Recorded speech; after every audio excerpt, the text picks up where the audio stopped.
जाएगा। अभी आपने अमल नहीं किया, लेकिन आपकी नीयत अगर सच्ची है तो आपको सवाब मिल जाएगा।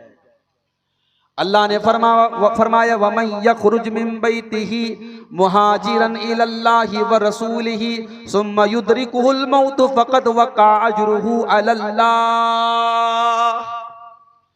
जो अल्लाह के रास्ते में हिजरत करने के लिए जाता है और रास्ते में उसका इंतकाल हो जाता है, उसकी मौत हो जाती है, उसका सवाब अल्लाह ताला क्या मिलेगा।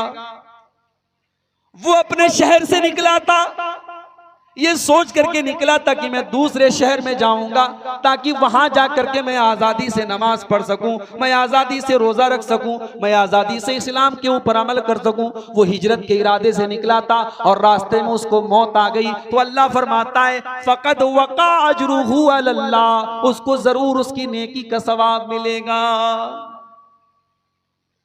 अल्लाह के नबी फरमाते हैं तुमसे पहले की उम्मत में एक आदमी था जो 99 लोगों का कातिल था, 99 लोगों का उसने मर्डर किया था।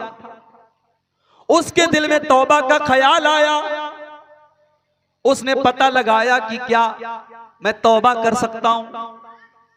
किसी ने कहा कि फला आदमी के पास चले जाओ, वो अल्लाह का बहुत नेक बंदा है, उसके पास जाकर के तुम अपना मसला उससे पूछो, वो जरूर तुमको रास्ता बताएगा। वो पहुंचा। अब ये साहब जो थे ये आलिम नहीं थे, राहिब थे। ये बहुत नेक तो थे लेकिन आलिम नहीं थे। एक बात याद रखो, आलिम का काम आलिम ही को करना चाहिए, आलिम की जगह किसी और को मत दो। इस बार सीमांचल के जलसों में कई जगह मैंने देखा शायरों को बुलाया जा रहा है। मऊ से शायर आ रहे हैं, प्रतापगढ़ से शायर आ रहे हैं, लखनऊ से शायर आ रहे हैं। क्यों आ रहे हैं भाई? आप जलसा करा रहे हैं कि मुशायरा करा रहे हैं? हर तकरीर के पहले झूम झूम करके नात पढ़ रहा है वो शायर, और कई जगह मैंने देखा कि ऐसी ऐसी नात पढ़ रहा है जिसमें साफ साफ अल्लाह के नबी की शान में गुलू किया जा रहा है और अल्लाह के नबी को अल्लाह के मकाम तक पहुंचाया जा रहा है। जलसे में बड़े बड़े उलमा बैठे हैं, कोई बोलने वाला नहीं। ये बहुत बड़ी कमी है मेरे भाइयों हमारे अंदर। अभी हम शायरों को बुला रहे हैं, कल कोई नौटंकी बाज आएगा, कोई ड्रामेबाज आएगा, कोई चुटकुले सुनाने वाला आएगा, फिर पब्लिक कहेगी कि किसी नाचने वाले को बुला दो, किसी गाने वाले को बुला दो, बस पब्लिक की हर डिमांड हम पूरी करते चले जाएंगे। ऐसा नहीं होना चाहिए मेरे भाई। बंगाल के अंदर अभी मैं गया, पैंट कोट पहन करके टाई लगा करके एक इंसान आता है, आलिम नहीं है उसने, वो आलिम नहीं है, उसने किसी मदरसे का मुंह भी नहीं देखा है, 4 किताबें पढ़ ली, डॉक्टर जाकिर नायक की कुछ वीडियोस देख ली, बहुत बड़े अल्लामा बन गए, बहुत बड़े अल्लामा बन गए, ब्रदर फला बन गए।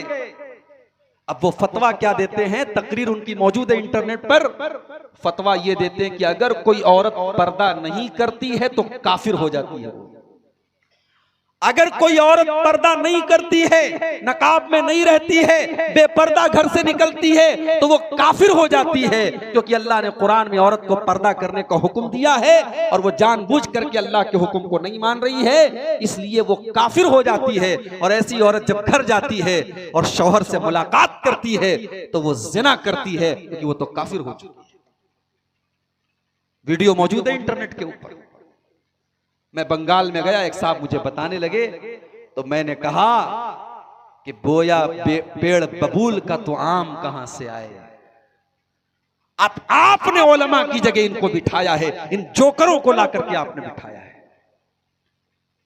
बंगाल और सीमांचल के इस इलाके में अल्लाह की कसम तकलीफ होती है, दर्द होता है कि आप इस स्टेज पर ऐसे लोगों को बुलाते हैं जो कुरान की एक आयत ढंग से नहीं पढ़ सकते, जो मौजूद रिवायतें आपके सामने बयान करते हैं, जो मनगढ़ंत किस्से आपके सामने बयान करते हैं, लेकिन आवाज अच्छी है, तरन्नुम अच्छा है, अंदाज अच्छा है, बस आप फिदा हैं और उसको आप बुला रहे हैं। मेरे भाइयों, आलिम की जगह आलिम को दीजिए, किसी और को मत दीजिए। जाहिलों से आप मसला पूछेंगे तो वो गलत जवाब भी देंगे और आपको गुमराह करेंगे। और ये कयामत की एक निशानी भी अल्लाह के नबी ने बताई थी। ये कयामत की एक निशानी है कि आलिम की जगह जाहिल को दी जाएगी। जाहिलों से लोग मसला पूछेंगे। अल्लाह के नबी फरमाते हैं, बुखारी की रिवायत है, इन्नल्लाह ला यक़बिज़ुल इल्म इंतिज़ाअन यंतज़िउहु मिनल इबाद। अल्लाह ताला दुनिया से इल्म को अचानक नहीं उठाएगा, वलाकि यक़बिज़ुल इल्म बिक़ब्ज़िल उलमा, बल्कि अल्लाह ताला धीरे धीरे उलमा को उठा लेगा।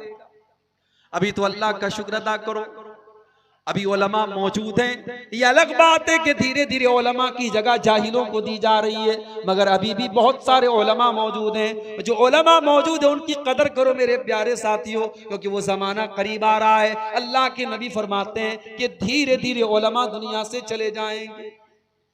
हत्ता इज़ा लम युबकी आलिमन, यहाँ तक कि जब कोई आलिम नहीं बचेगा, इत्तखज़न्नासु रुऊसन जुहाला, लोग जाहिलों को अपना सरदार बना लेंगे, लोग जाहिलों को मुफ्ती बना लेंगे, लोग जाहिलों को माइक पर बुला करके तकरीर करवाएंगे, लोग जाहिलों से मसला पूछेंगे। फ़ज़ल्लू फ़अफ़्तऊ बिग़ैरि इल्मिन फ़ज़ल्लू वअज़ल्लू, और जाहिल जब फतवा देगा तो खुद भी गुमराह होगा और दूसरों को भी गुमराह करेगा। आलिम का काम आलिम ही कर सकता है, जाहिल को उसकी जगह मत दीजिए। 99 लोगों का उसने मर्डर किया, तौबा करना चाहता है, वो पहुंचा लेकिन आलिम के पास नहीं पहुंचा, राहिब के पास पहुंचा। राहिब किसको कहते हैं? जो बहुत नेक हो, बहुत अल्लाह वाला हो, लेकिन आलिम ना हो।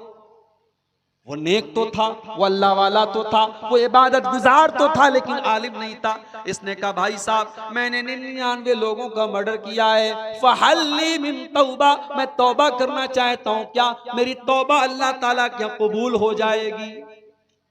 उसने कहा रे भाग जा यहाँ से, तो 99 लोगों का कत्ल करके आया है और तू किस मुंह से तौबा करने आया है? तेरी कोई तौबा वबा कबूल नहीं होगी, तू भाग जा यहाँ से, तू सीधे जहन्नम में जाएगा।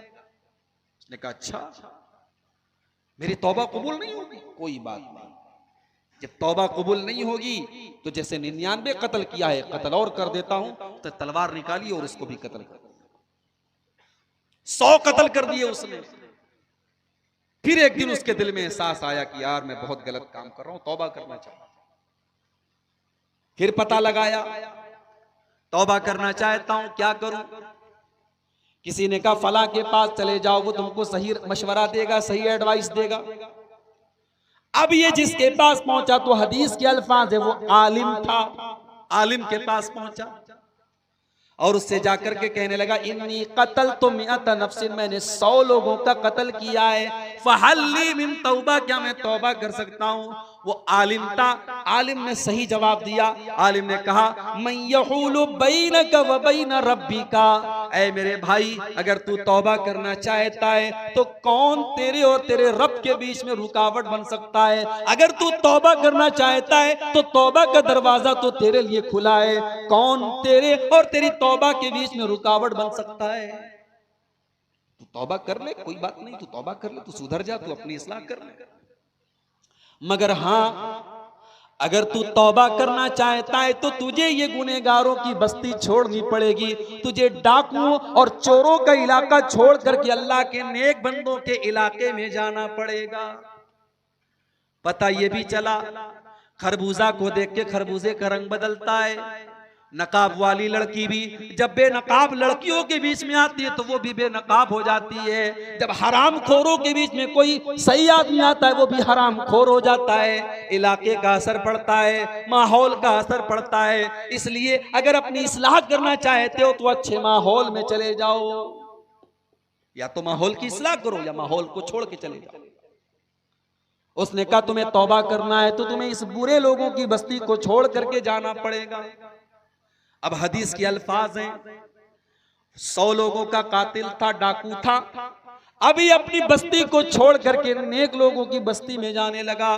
रास्ते में अभी आधा रास्ता उसने तय किया है कि मौत का फरिश्ता आ गया। मौत का फरिश्ता, मौत का फरिश्ता पूछ करके नहीं आता है कि थोड़ा सा आपको आधा घंटा का टाइम और दे दिया जाना है। मौत तो अपने टाइम पर आती है। हो सकता है आप मोबाइल पर कोई गंदी चीज देख रहे हो, मौत आ जाए। हो सकता है शराब के नशे में मौत आ जाए। हो सकता है अल्लाह की बारगाह में सजदा करते हुए मौत आ जाए। मौत तो अपने टाइम पर आती है। हम लोग बोलते हैं ना अचानक मर गया,